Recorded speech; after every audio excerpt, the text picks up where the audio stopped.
15 अगस्त exactly जब शुरू हो रहा था, यानी रात के ठीक 12 बजे, नेहरू ने अपनी असेंबली के अंदर हिंदुस्तान की आज़ादी का ऐलान किया था। ये बात मैंने नोट किया है कि 90% लोगों को नहीं पता होती। तो पाकिस्तान से जो 65 की जंग हुई, उस वक्त शास्त्री वज़ीर आज़म थे, तो वो फिर ताशकंद जो मुआहदा था, जो ज़ाहिर है अब उस वक्त का रूस था, तो वहाँ पर जब हो रहा था तो जिस रात मुआहदा हुआ है, अगली सुबह लाल बहादुर शास्त्री जो भारत के वज़ीर आज़म थे, वो अपने कमरे में मुर्दा पाए गए। आप इंडिया के वज़राए आज़म की अदवार निकाल लें तो 52 साल जो उनके प्राइम मिनिस्टर हैं वो सिर्फ ब्राह्मण रहे। गांधी जी को जब गोली मारी गई तो उससे पहले जो उन्होंने एक भूख हड़ताल की हुई थी, उसमें उनका एक मुतालबा ये था कि पाकिस्तान के हिस्से के जो पैसे हैं वो इंडिया उनको क्यों नहीं देता, और दूसरा जो कश्मीर के अंदर महाज खुला था उसकी भी गांधी जी ने मुखालफत की थी। गांधी जी के इंतकाल पर कायदे आज़म ने बड़ा दुख भरा ख़त भी लिखा था और पाकिस्तान का परचम सरनगू भी रहा था। देखिए, जिसे ना कहा जाता है कि असल तारीख नहीं बताई जाती या पढ़ाई नहीं जाती। पहली बात तो ये कि हर मुल्क के कुछ ना अपने नैरेटिव या मफादात होते हैं। असल तारीख तो बहुत सारे वेस्टर्न कंट्रीज़ भी नहीं बताते। मिसाल के तौर पे इश्तराकियत है या अब इस्लाम फोबिया है, तो इसके मुतल्लिक वो और तरह की इंटरप्रिटेशन, मनफी कल्चर प्रमोट किया जाता है। अब जो भारत की बात जब आप करते हैं कि भारत एक डेमोक्रेटिक सेकुलर मुल्क के तौर पे आज़ाद हुआ था, तो इसके हवाले से कुछ मतलब मुज़हिका खेज़ कह लें कि हक़ाइक़ आपके सामने रखते हैं। सबसे पहली बात तो ये होती है कि इंडिया ने 15 अगस्त का दिन क्यों चुना था, जबकि ज़ाहिर है उनका क़याम का एक दिन का डिले आ रहा था। तो पहली बात तो ये आपको अंदाज़ा होगा ही या होना चाहिए कि 14 अगस्त जब ख़त्म हो रहा था और 15 अगस्त एग्जैक्टली जब शुरू हो रहा था, यानी रात के ठीक 12 बजे, नेहरू ने अपनी असेंबली के अंदर हिंदुस्तान की आज़ादी का ऐलान किया था। अब यहाँ पर सबसे पहली बात यह है कि सेकुलर होने का जो प्रचार भारत अब सो टू से करता है, इससे पहली बात तो ये है कि इसे कहा जाता है कि ये हिंदू सेकुलर स्टेट थी। लेकिन जब अब और इसको गौर से देखेंगे तो आपको पता चलता है कि ये एक एलीट क्लास जो हिंदुओं की है, ब्राह्मण जिन्हें कहा जाता है, तो ये उनके लिए आज़ाद हुआ था। तो आप इसका अंदाज़ा इस बात से लगा लें कि हिंदू ज्योतिषियों ने ये कहा था कि 14 अगस्त का दिन शुभ दिन, जिस तरह वो हिंदी में कहते हैं या अपने धर्म के मुताबिक कहते हैं।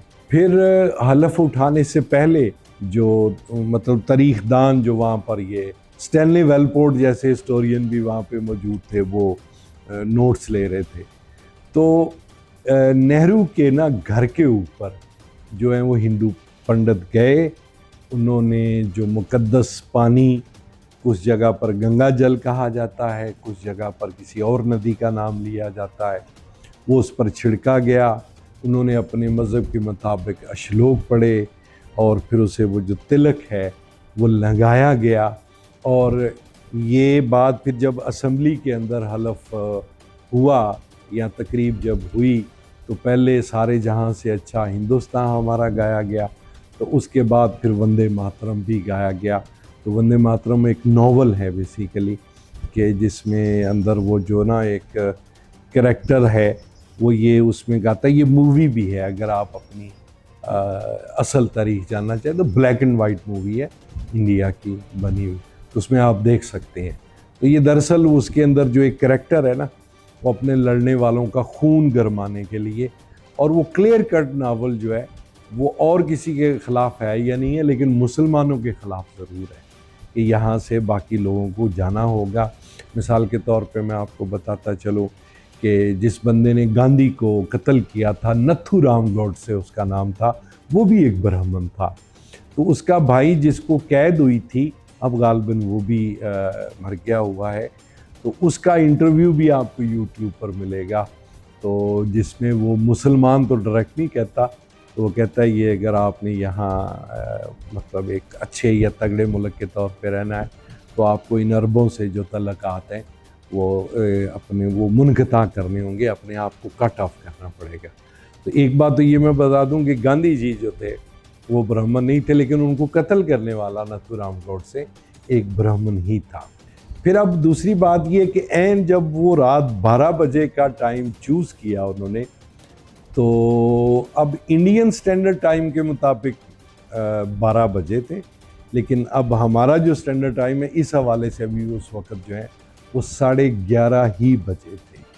तो ये सबसे पहला वो डाउट है जो क्रिएट हो जाता है कि मिसाल के तौर पे अगर 14 अगस्त का दिन शुभ दिन या 14 अगस्त को मनहूस दिन गिना गया, उन्होंने बदकिस्मती का दिन गिना, तो फिर ये एक मज़हब के लोगों के जो थे बड़े, उनका मानना था, बाकी लोगों का तो ये मानना नहीं था।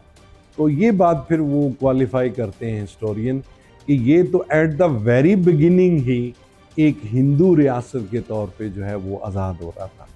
अब दूसरी बात यहाँ पर जिसको ये कुछ न्यूट्रल हिस्टोरियन और ख़ास तौर पे जो सिख हैं इंडिया के, वो बहुत डिस्कस करते हैं कि नेहरू जो पहला वज़ीर आज़म है भारत का, वो टिल 1964 वो एक ही बंदा वज़ीर आज़म रहा। ये 17 साल का अरसा बनता है। अब ये बात ठीक है कि वो इलेक्शन होता है तो बंदा इलेक्ट होता है, लेकिन हिस्टोरियन ये कहते हैं कि वो कैसा लीडर था कि जो 17 साल के बावजूद भी अपना कोई सब्स्टिट्यूट ही तैयार नहीं कर सका।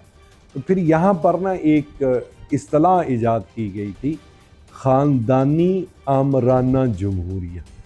अब 1964 में नेहरू के वो इक़्तिदार से अलहदा होने की वजह कुछ और नहीं थी, उसका इंतकाल हो जाना था। अच्छा, अब नेहरू का इंतकाल जो हुआ उस पर भी बहुत सारी रीडिंग्स मौजूद हैं, आप पढ़ सकते हैं। वो ये हुआ था कि 1962 में जो चीन के हाथों शिकस्त हुई थी इंडिया को, उसके गम में नेहरू का जो है वो इंतकाल हुआ था।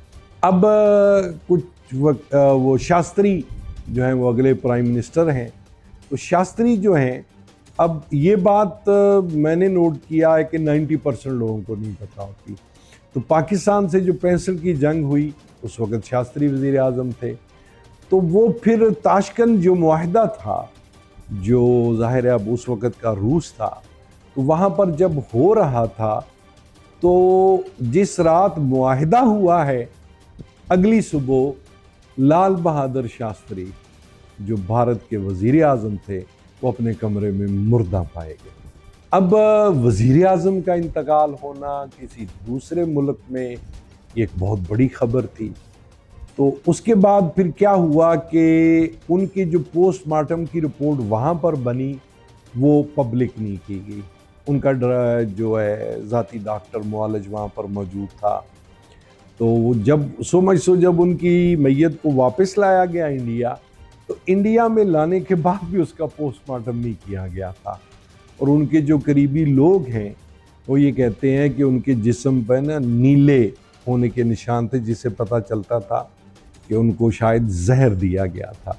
अब अगली अहम बात यह है कि उनका एक बेटा है, वो अब भी इलेक्शन लड़ता है, वो अब भी इस मुद्दे को उठाता है। और फिर शास्त्री की जो बेगम थी लालिता ने फिर बाकायदा एक किताब लिखी थी शायरी की, लालिता के आंसू। अब यहाँ पर ये कहा जाता है कि शास्त्री को रास्ते से हटाने का मकसद ये था कि इंदिरा गांधी को इक़्तिदार में लाया जाए, और फिर ये 1967 में हुआ। और ये जो मैंने आपसे ब्राह्मण यानी एलीट क्लास कह लें आप, एलीट हिंदू के रूल करने की, तो आप इंडिया के वज़राए आज़म की अदवार निकाल लें तो 52 साल 52 ईयर्स जो उनके प्राइम मिनिस्टर हैं वो सिर्फ ब्राह्मण रहे। और जब मनमोहन सिंह जी बने वज़ीर आज़म तो उस वक़्त सोनिया गांधी जो गांधी ख़ानदान की बहू हैं, अगर वो मान जाती और राहुल गांधी बन जाता वज़ीर आज़म तो ये अरसा 62 ईयर्स हो सकता था। तो फिर ये अब वो कोई तारीख के हकाइक हैं जो इंडिया, मिसाल के तौर पे इसी तरह भारत के अंदर जो रियासत थी हैदराबाद, तो उसने आज़ाद होने का ऐलान किया, बहुत बड़ी रियासत थी, तो उस पर फिर ऑपरेशन किया गया, नाम उसको गालबन पोलो ऑपरेशन दिया गया, यानी पुलिस ऑपरेशन के नाम से तशबीह देने की कोशिश की गई, लेकिन उसके अंदर बाकायदा आर्मी इस्तेमाल हुई और वो सितंबर का महीना था। तो ये पिछले साल मोदी ने फिर बाकायदा उस चीज़ को सेलिब्रेट करने के लिए कि हाँ, हमने इस रियासत को अपने अंदर जम किया था और यहाँ पर ऑपरेशन किया था। इंदिरा गांधी की कुछ नहीं लगती थी। इंदिरा गांधी की शादी फिरोज गांधी नाम के बंदे से हुई थी।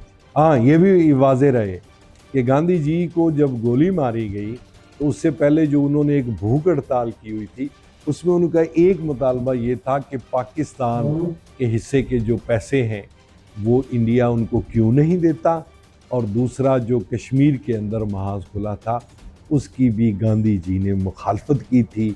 और यहाँ पर हमें ये भी याद रखना चाहिए कि गांधी जी के इंतकाल पर कायदे आज़म ने बड़ा दुख भरा ख़त भी लिखा था और पाकिस्तान का परचम सरनगू भी रहा था।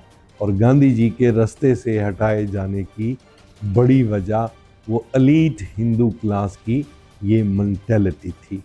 तो ये आज एक पहला एपिसोड हमने आपके सामने रखा है। भारत का आइन जो पहला बना था, उसको बनाने वाली कमेटी का जो सरबराह थे वो डॉक्टर अम्बेडकर थे। कुछ अम्बेडकर कहते हैं, कुछ अम्बेडकर कहते हैं। अब डॉक्टर अम्बेडकर जो हैं वो अपनी किस्मत से पढ़ लिख गए, गोरे का दौर था, डॉक्टर बन गए। तो उन्होंने जब आइन बनाने के बाद भारत के हालात देखे कि यहाँ पर तो भाई सिर्फ हिंदुओं की भी नहीं, सिर्फ ब्राह्मण क्लास की हुकूमत है, तो फिर डॉक्टर अम्बेडकर जो हैं वो एहतजाजन हिंदुइज़्म छोड़कर बुद्धिज़्म उन्होंने का मज़हब इख्तियार किया था और एक बुद्धिस्ट की हैसियत से ही उनका इंतकाल हुआ था। तो ये पाकिस्तान के मुतल्लिक तो हम बहुत सारी बातें, बहुत सारी शोला बयानी से भी बयान करते हैं, तो लेकिन भारत के मुतल्लिक ये बातें जो हैं वो ज़्यादा मंजर आम पर नहीं आती कि भारत में शुरू से ही क्या हुआ था। तो ये आज गांधी जी का कत्ल, डॉक्टर अम्बेडकर का अपना धर्म बदलना और 14 की बजाय 15 अगस्त का दिन रखा जाना, ये आज हमने पहली किस्त आपके सामने